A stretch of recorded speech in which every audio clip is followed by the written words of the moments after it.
الأنبياء بغير حق وقولهم قلوبنا غلف بل طبع الله عليها بكفرهم فلا يؤمنون إلا قليلا وبكفرهم وقولهم على مريم بهتانا عظيما وقولهم إنا قتلنا المسيح عيسى ابن مريم رسول الله وما قتلوه وما صلبوه ولكن شبه لهم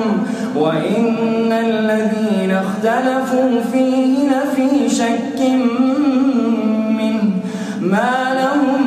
به من علم إلا اتباع الظن وما قتلوه يقينا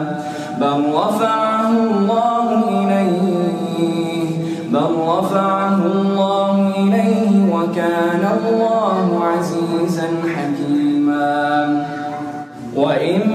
من أهل الكتاب إلا ليؤمنن به قبل موته ويوم القيامة يكون عليهم شهيدا فبظلم من الذين هادوا حرمنا عليهم طيبات أحلت لهم وبصدهم عن سبيل الله كثيرا